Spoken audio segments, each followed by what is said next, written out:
All right, what's happening, everyone? We are back with another episode. I got my guy, Anthony Iglesia. This dude is legit. You know, him and I go way, way, way back, not only when he was younger, but when he was much, much smaller, much, much smaller. So I wanted to bring, Anthony on the show just to share his experiences, talk about skills training, talk about performance, and just share to parents and athletes out there kind of like, what it takes to get to, an elite level high school position, to win championships, to, what that experience is like to travel, from prep schools as well as some JUCOs or community colleges, and then get to Washington, which is a high level basketball program. So my guy, Anthony, welcome. How are you today? Coach, thanks for having me. Thanks for having us. It's been a while since I've been waiting for this, so can't wait to really talk about it. Cool, Anthony. So for some people that don't know who you are, we're going to start with who you are. Give me a good, a brief background. Where you're from. Kind of the stops you've made, and how you got to the point that you're at right now in your career. Yeah, so for those who are listening, those who don't know, I'm Anthony Iglesia. I'm from Rochester, New York. I went to school at McQuaid Jesuit High School, class of 2018. I played varsity basketball there for 3 years, and was a part of the 2018 sectional championship team and 2018 Final Four state championship team. Basketball's been part of my whole life, right? I put the ball on the floor for the first time at 5 years old, 6 years old, and kind of had to stop bouncing it since. So really just been everywhere you could think of when it comes to basketball, from France to Las Vegas to now Washington. I spent some time out in Daytona Beach, Florida, playing before I got out to Washington, and I just graduated 2 years ago, and now I'm a coach, a graduate assistant at the University of Washington.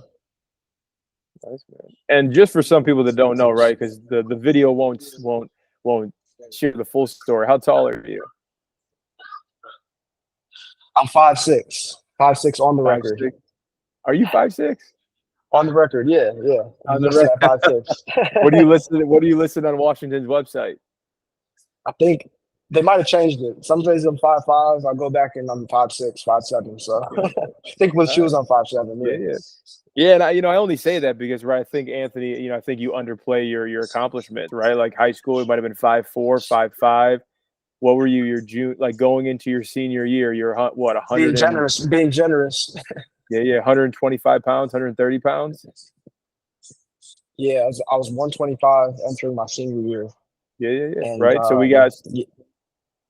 Now go for it, man. And I put some weight on since. I think I graduated maybe being 127 pounds. I started taking my nutrition, my health a little bit more serious, and gained 30 to 40 pounds since then. So yeah, it's been a job. But at the same time, senior year, right, at 127 pounds, 5'4", AGR player, led the team to the sectional championship. Yeah. You went to the state Final Four, right? So you're competing against some solid players. And, we went up against some teams that had some big players. So I think it's a testament of your skill set, your determination, your grind, your will, your resiliency, right? So those are all testaments. You give I always thought that I gave little guys hope, but I'm 5'10" and 3/4, sitting at 5'11", right? You probably wish you were my height. You probably wish you were my height, right? You'd be man. I think about it often. I've done to my career. Love it, man. So let's get to it, man. Let's talk shop. We both are hoops guys. You've played at the highest levels. You've trained with and trained alongside some of the highest levels. You are now entering a different career path, right? You're about to work for Michael Lancaster with On Possible Training. You're going to be in Boston, right? The Boston location. Boston. You're right outside of Boston. Yeah. So you've been training. Yep. So you've been training athletes. And you've been a Division I basketball coach. so we can look at it from either standpoint, right? Skill trainer or, basketball X and O's coach on the court. What's your basketball philosophy? So when you're taking an athlete onto the court, what are you thinking ahead of time to help them, achieve their goal and get to the next level? Yeah, so I actually stole this one from you. So before the athlete starts, I'm always asking them, how's the body feel, right? Like, is it functioning right? Like, I don't necessarily know exactly how to go from there, but I think it's always important to ask the athlete how the body feels. If they're hurting, then that workout might change, might have some modifications. But as soon as they come into me, I think they expect like a level of determination. Like, I think they're familiar with how I work out and, my work ethic. So I expect the same from them. A typical workout, will look anywhere from 40 to 60 minutes, and it's going to do a lot of ball handling. I think shooting is very important.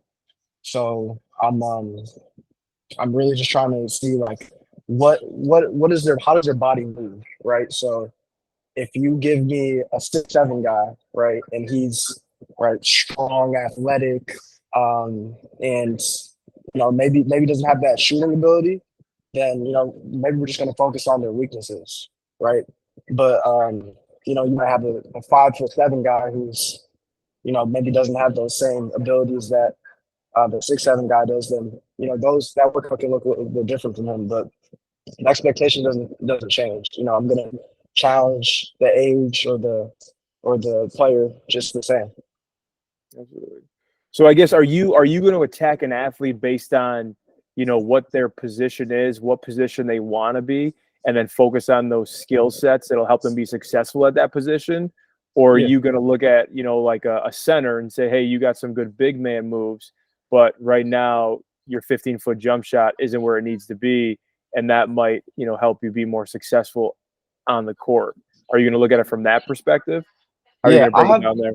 yeah, I have that conversation with them before. I ask them, is some players don't want to be challenged, right? They don't want to go outside their position. And I respect that too, but I believe it's really important, especially in the game of basketball. You got to be able to do all things, right? You can't just be dominant on one thing and limit yourself to a specific role that you haven't been assigned to. So I really attack the weaknesses. So, um, I work with the big men just the same as I do with the guard. We're putting the ball on the floor for 15 to 20 minutes, and then we're moving on to something different. But I'm driving the weaknesses. I'm attacking it, and it's going to be frustrating because players don't like to get exposed, right? But that's what training is about. It's about finding what your weaknesses are and then attacking them. Yeah.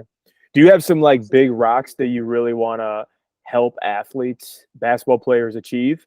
Are you going to look at the fundamental pieces, or are you going to kind of look at, hey, you're at the collegiate level, these are some of the things that are making guards elite, let's attack that? Or are you going to bring it down, to level 0 and show that person that you got basics?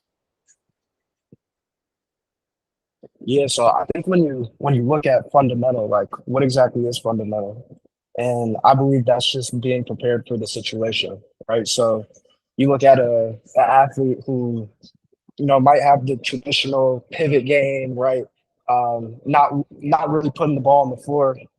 We're still gonna train those abilities because especially if I'll give you a college athlete versus a high school athlete for an example. Like college athletes, they get limited so much within their role that they don't develop their weaknesses or they don't develop like ball handling, right? They're told like they're just supposed to shoot and play defense. But high school athletes, right? They want to be able to put the ball on the floor, right? They want to be able to make the nicer play, right? So um, I don't think those like the athlete it should be limited within the role of training. Yeah. So so the game has changed like drastically, right? Since I played, and then also like even since when I watched you play in high school, and let alone how it's played now. Does your training style like differ? Because if I think about like when I did skills training back in the day, I'm thinking like ball fake, jab step, pull up. I'm thinking like, you know, like 1-2 combo move, and let's figure out where you're gonna get to the spot. Today's day, you know, there's a little bit more of the dribble, dribble, dribble, tween, tween, tween, kind of step back or right into a pick and roll, or, you know, little things like that. Is your training going to mirror what the game could look like today? Or are you really going to work on the athletes, like the whole picture? Like, you got to be able to jump stop, got to be able to finish right and left, need a pull up, need a step back, need to be able to read a screen coming off a screen. Like, how are you breaking down, you know, the skill for a basketball player? So that's a great question.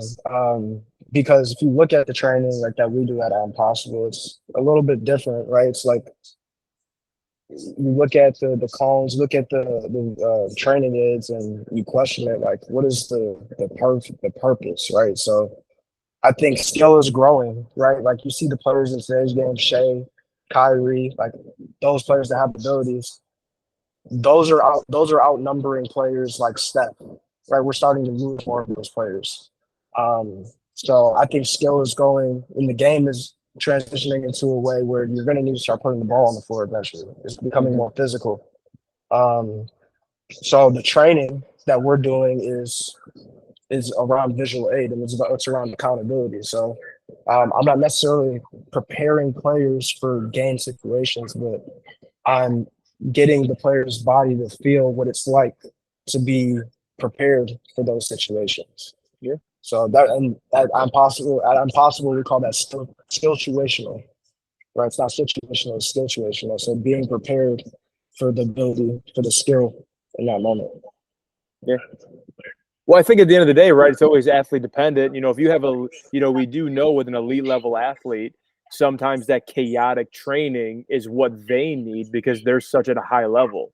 You know, like at the end of the day, like Kobe Bryant, Kyrie, like all these dudes can do the basics amazing, right? Like they can do the inside pivots, jab, three. They can do a pull up left to right.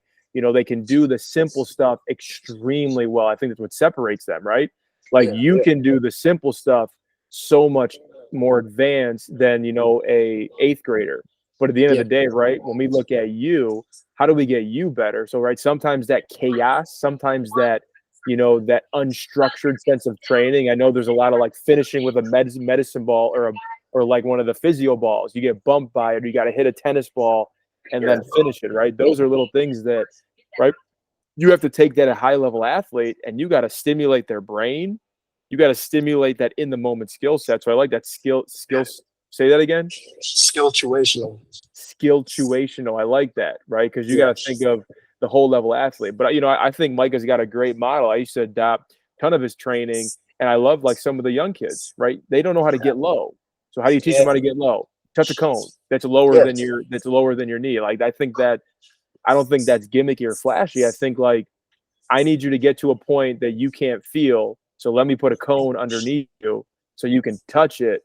And then now let me pause you there and say, hey, look you're low. This is what you need to do. So I think that could be beneficial for the teaching aspect. Yeah, absolutely. And when you look at athletes, you know, their training nowadays, right, there's no real accountability. And, you know, players argue like going up against live defense. You know, you see these live defenders now in workouts, you know, with their sticks and all. And, you know, you give that to a high level athlete, they're going to excel because they're natural, they have that feel. But give it to a player, a natural, right? Someone who's just coming into the game, they might be going all over the place. They might be losing that ball. So accountability is high level athletes do the easy stuff. High level athletes do the basic stuff extremely well. Yeah, like that is what it is, right? Like I have you do push-ups, and I have middle school kids do push-ups. Your push-ups look so much better than the middle school kid. But we're still going to do push-ups, but I may put a weighted vest on you. I may like put some type of unstable surface. I may offset, you know, right? We're all doing the basics. You just do them extremely well, right? So the basics have value. You just do them really well. But, you know, I'm on your side where you got to stimulate the brain, right? Sometimes dribbling on a basketball court can be boring and monotonous. So sometimes you have to stimulate the brain to get buy-in, and I think that's huge, right? Buy-in is real. Is to me, I don't know about you, is number one. Yeah, absolutely, absolutely. I mean, you have to, right? There's so many distractions in basketball, right? It's not just like I can go to this space and nothing's going to be there, right? There's something there. There's going to be a body present. There's going to be arms present. So when I have to be prepared for that moment, where's the body and where's the brain? Yeah. I mean, we look at training, like, if I look at the strength and conditioning, right? Block periodization is just a fancy way of saying we're going to do the same thing for 4 weeks, right? Yeah. Not much is going to change, but I like undulating, right? I think your model probably mimics that, where it's kind of like it's chaos every time. You don't know what you're going to do, but right, that's a basketball game. You don't know, like, you may have seen the film of that team, but the team has seen the film of you as well. So they're going to make adjustments. So if we've trained the same drill for a month, guess what, right? Like, that team already knows that you're going to do that move. So what are you going to do when you show them the move? They get you, but you have to react and then try to win, right? So I think that chaos or that unstructured style of training where it's like, we're going to do a right-handed layup, but now you have to catch a medicine ball, or you have to touch a cone and scissor your feet, and then Euro with a, some arm in your face, and then a bouncy ball bumps you, and now finish it. Yeah. And I love the style of training, especially when I was first going through the checklist system. It was really interesting to see, like, I'm doing a lot of the same methods and same techniques, but I'm progressing and regressing myself. So I'm not, necessarily doing a right hand layup every time. There's something I have to, do before that. But when I was focusing on the method or the technique, I was only doing it for 20 minutes. I'm not spending hours, and sometimes I can if I need to, but more times than not, the body is just going to adapt to those reps after a certain amount of reps. So I was just focusing on 15 to 20 minutes. And I do that with the players I train now. I'm like, let's just do this. And then we use it. We're never going to have to work on it again. Like, that's for you to do on your own. But I've exposed that to you, and now you have that skill. Well, exposure is key, right? That's why we want athletes to be multi-sport athletes, right? Exposure is key. You're not going to do a baseball game is different than a basketball game. A football game is different than a soccer game. A volleyball game is different than, a lacrosse game. So exposure is going to be really important for the brain, the mind, the body, right? That's how you get that bag, right? You try to get a bag. How are you going to get that bag? It's like you got to fill that bag with something, right? To pull stuff out of that bag. Exactly. Awesome, man. I love it. That's, I've like I said, I used to, when I was training back in the day, Micah, that was very interesting. It was intriguing. It got me excited. And I know using some of that stuff, it got my athletes exciting. And that's the same kind of method that I bring into the weight room. It's just like, how can we make this stuff exciting? How do we bring a little flair to it to a degree? Because like I said, buy-in's everything, All right, so let's switch it up. Today's basketball, like I said, I struggle with today's basketball. I respect it. People can do things that I could never do. Never, ever, ever. And I respect that, right? It's a different realm. What do you see wrong with today's basketball? From the training environment, or from the playing, or I mean, I guess everything's got to go back to the playing. So you can go where you want, right? You can look at how the game's played 5-on-5, when there's a game going on, or we can look at it from a perspective like, how are trainers training athletes, which are basketball players, which affects them in a game? What do you think kind of the missing link is?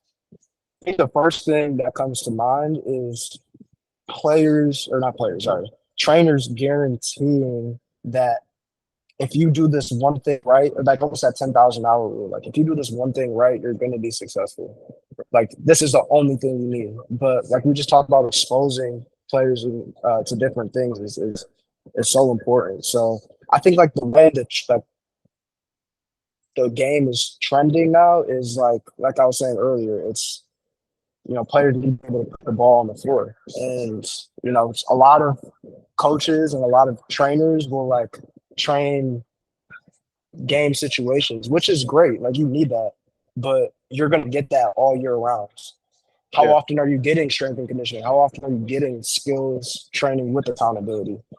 So I just think that the one thing that I could think of off the top of my head, like what's going wrong, is just coaches guaranteeing that players need just one thing and they're Yeah. going to be successful. But it's also guaranteeing that you're going to be like a Division I player, right? Yeah, Like you're yeah, going to be a pro player. It's like, it's like if you play AAU basketball, you're guaranteed to go to college.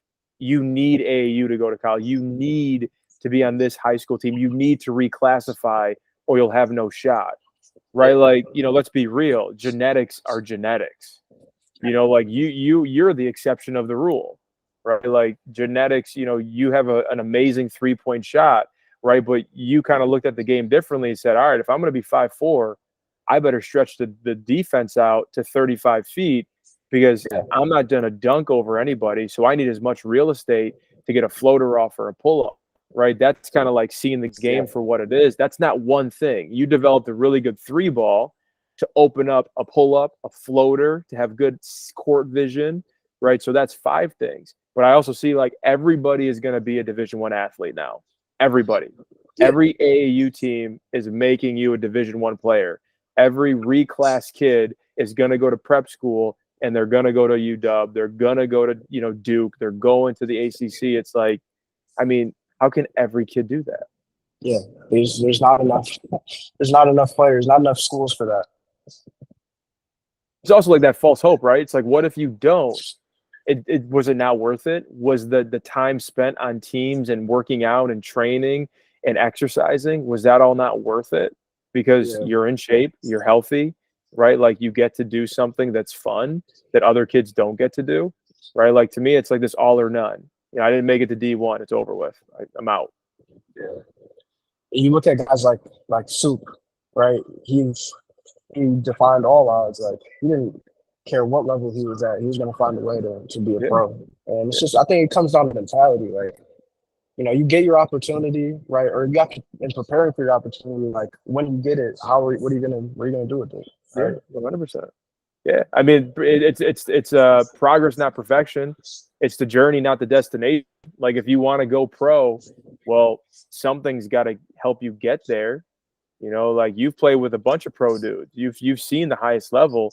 The guys that make it, they didn't just sleep, wake up, show up to the game, go to bed. Eat McDonald's and then go to bed, and that was it. Like you got to put in time. You got to put in effort. It's the journey. And sacrifice. Yeah, 100%. Yeah, 100%. There's 100%. Couldn't agree more. All right, so let's right, and obviously, shameless plug, obviously, because I'm the performance guy. How has performance, not only shaped your trajectory, but also, you've been around some big time athletes. You've been a part of a program where literally you may bring in scholarship kids that, like Isaiah Stewart, one and done, right? They're, or 2 years, like in the NBA, Yeah, right? yeah. So like, how has performance played a role in your career, but also those athletes that you've worked with that have gone on to higher levels, or even athletes that like they fell off the map quick?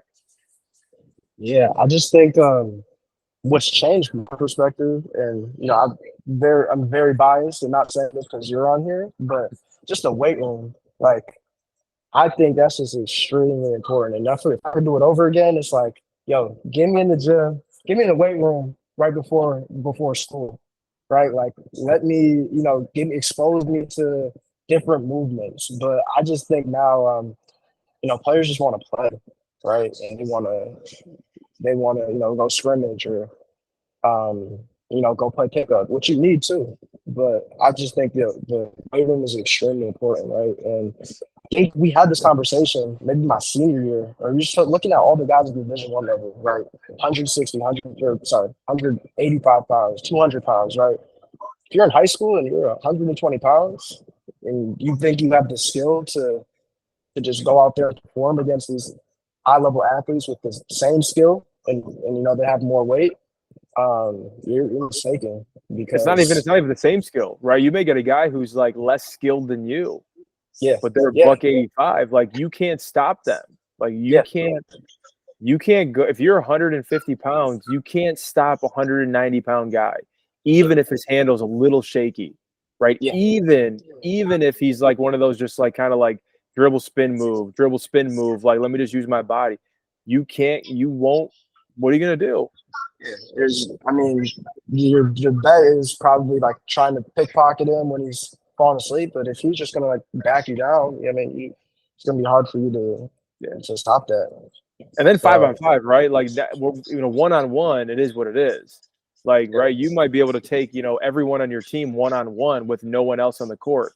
But now when you're talking about 5-on-5, and you gotta jump to the ball, you gotta help, you gotta, you gotta D up a backdoor cut, you gotta get over 2 screens, you gotta box out, right? You gotta then go out to 40 feet now on defense because that's where everyone's shooting from. Right now, you're talking about endurance, conditioning, strength. There's whole different energy systems. Your lactate system, right? Now you got to talk about doing it on repeat, right? That's a whole different can of worms. So, like you said, we would say be a Division III point guard. The average Division III point guard is 175 pounds. You're 125. And this is where, like, I love talking to you because it's like if you're 125 pounds, you can make it. You better be able to shoot from 45 feet then. Yeah. Yep. You better be able to shoot from 45 feet to stretch that defense out. And then you better have hands and be quick to disrupt passing lanes to be able to pickpocket things, right? So that you got to have something else if you don't have the genetics on your side. I just want to touch on that because what's extremely important is nowadays you have to look the part for whatever team you play for. If you want to play, you have to look the part. So if it's 120 pounds, you got to shoot it, or something's got to stand out. You might have to dunk it or something. Something's got to stand out. Nate Robinson, hey. There you go. Just being 120 pounds though, or 130 pounds, it's going to be very hard to play at a high level. And let's be real, even if you're 150 pounds and you can jump, look at John Morant, you can jump 40 inches. That's a long ways down for only 150 pounds. You're going bone on bone every time you hit the ground. So just from like injury preventative mitigation, whatever it might be, listen, man, you better have some meat on your bones because you're going to take a beating. Yeah. You're going to take a beating. And even your big guys, right? Some of your 6'8" guys who are pushing 260, who have a lot of meat on their bones, right? We say fat don't fly. That's what it is. Like we don't want to like judge people. We don't want to be rude about it. But from a physicality standpoint, excess body fat will, put you at a higher risk of injuries. It's going to make you be slower, not jump as high. And there's that durability factor. So if you want to be a center in the Division I level, right? Well, who was your center this year? What was his? We had 2. We had a 7'1" guy, Braxton, and he was about 250. And then the other one was 6'11". He was about 240. Right. So if you're a 6'11" dude coming out of high school weighing 170, 80 pounds, like, come on. Like, come on. Like, you got to – that's a tough matchup. And it only gets stronger, too. Grown man strength for sure, man. 100%. I love it. All right, before we wrap it up and get to our last bit of questions, anything else that like when you think of skills training, when you think of like, talk to I always say like talk to a junior or senior in high school. Well, let's be real. Sometimes it's too late. A senior in high school right now that's like, hey, I really want to get to this level now. Like, unfortunately, right? Like you can only do so much with the 6 weeks you have left before the senior year starts or when it's senior season over with. So I want you to talk to like a 9th grader. What should they do to give themselves the best opportunity, not even to play Division I, because that's a genetic thing, right, to a degree, right? That could be, nowadays it's a genetic thing, but to play college ball, what do you think what's 3 things that they have to do, to get to the college level if they're in 9th grade? Right. Aside from my big 3 is consistency, commitment, and faith. You have to have a plan. So if I could do it all over again, it's like find time before school to either get in the weight room or get up a bunch of shots, right? Shooting is so important in college, high school, right? It's just growing, right? It's evolving. So find time to work out before school or before practice. Find that extra time to separate yourself. So if I'm talking to ninth grader, that's first thing is like find a plan, right? If you're committed to basketball and it's something that you want to do, like you're gonna have to put in more time to the sport. I also want to say nutrition. Nutrition is huge. Like, I see so many players after they finish a workout now. So I'm sure you've had a lot of these now too. They're right on their phone after their workout. They're sitting down, scrolling, right, swiping or whatever. And you talk about that 90 minutes that you get after your workout to refuel the body. It's huge, right? So stay off the phone. I guess that's the message, right? And go fuel. Yeah, I love it. I think you nailed it on the head with have a plan. Right, so many guys I think that chaos is a good plan when it comes to training, but there should be a mentality of like, hey, your three ball, your catch and shoot three or coming off a screen is below average, right? Like, so that's going to expose you if you're just going to be the guy that can drive and finish at the rim. Yeah, because right, we're not talking about being the best senior or the best player in your area, right? You're talking about getting to college level. Right, you're talking about trying to get to the college level, and if you can't come off a screen and shoot, right, those are that plan that you can work on day in and day out. I think that's huge. Having a plan, I love it. All right, last five. Cool. A couple questions to hit on. Last 5 minutes. All right, top point guard of all time. Who do you got for me, young blood? Curry. I'm between Curry and Magic. Is Curry a point guard? Is Magic a point guard? That's a tough one. I mean, they're the guys. They're the primary ball handlers more times than not. I mean, I gotta put Curry as my number one point guard, and then Magic just from like an overall like passing and IQ and all that. Yeah. All right, fair. All right, I like it. Best basketball memory. I got a memory for you. I don't know. I don't know if this is gonna be it. So. I got two. First is playing with Michael Jordan at his camp. That was memorable. And then the next is winning sectionals. Yeah. And we got to do a third one. Ellen DeGeneres. You too, that guy. Ellen DeGeneres right there. Yeah, that's up there too. How did that happen? Yeah, so my dad posted a video on YouTube of me. Oh, was that the YMCA one? Was that when you're at the Y or something? I think that was a couple years after. Okay. I was shooting with Michael Jordan at his camp, and my dad had the beat up camcorder at the time, and he recorded me shooting hoops with Michael Jordan, and then next thing you know, it's posted on YouTube. Right after that, Ellen DeGeneres producers called up my dad, and kind of got rolling from there. Yeah, that's what's up right there. That's awesome. All right. Anything come from that? You get anything from that? Any royalties? Anything? Nothing? I got some tickets. I got some tickets to the Celtics game. Ray Allen, game 1 or 3, game 1. Of what? Yeah. 2009? No. 2009 playoffs? 2010 really? Playoffs. Best series ever. Chicago Bulls, Celtics. Oh, every game. Was that when Rose hurt himself? No, that was. I think it might have been a couple years after. Was he still? Who was on the team? Or he might have been. It might have been before that. Yeah, I think Rose was hurt. Yeah, he probably wasn't fresh. He might have been young. Yeah. He was probably entering his 4th season, 3rd season. Wow. Yeah. That's with Paul Pierce and KG. Yeah. Oh, KG tough. Wasn't playing at the time, but Paul Pierce and Ray, they were hooping. All right, that's cool. I like that. All right, song on replay. What are you repping out to? As of lately, Cole. J. Cole just dropped a new album. Probably if I'm in the weight room though with you, probably throwing on some Drake, maybe. Always Drake, right? It's always Drake. It's always Drake. Come on, man. Drake's got too many songs and too many are clean too, right? You can't go wrong. Exactly. You can't go wrong. I like it. All right, 12 seconds left on the game clock. What are you doing? Do I need a 3? Do I need a 2? Sheesh. 12 seconds on the game is a good one. 12 seconds. Down 2, I guess. Down 2. So you can choose. You tie the game or you win the game. What are you doing? What are you calling?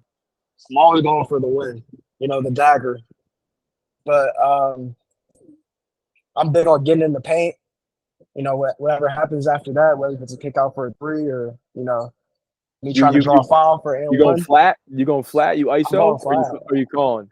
I'm flat. I'm either flat Uh-huh. ISO or it's got to be like me coming off like a double stagger, confusing the defense and knocking down the shot. Okay. But yeah, something where I could cause confusion for sure. I'm surprised you don't want just like top of the key downhill, kind of one of those flat screens. Just like you just either just go straight down. You either get the stop and pop for a three or just like there you get in that paint. Those bigs are too slow too. So yeah, maybe I got to put that one in the pro Okay. All right, I like it. All right, you kind of touched on it, but advice to high school kids. Last Yeah, one. be be that gym rat.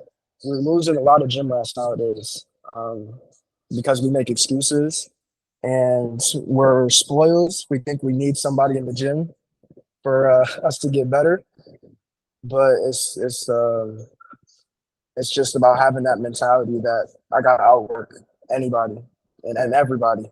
So yeah, stay in the gym. That's the biggest thing. Nice. Love it, man. Well, Ant, my guy. Oh, I got nothing but great things to say about you. Proud of you of where you're at today. You've had a hell of a journey. You set the tone. You set the stage for a lot of young athletes. Your parents have a great platform, but you're gonna do special things too, man. So I'm proud of where you're at, and thanks for being on the show. Thank you, Coach, for having me. No doubt, man. All right, we'll talk, man. We'll see you. Peace. See you.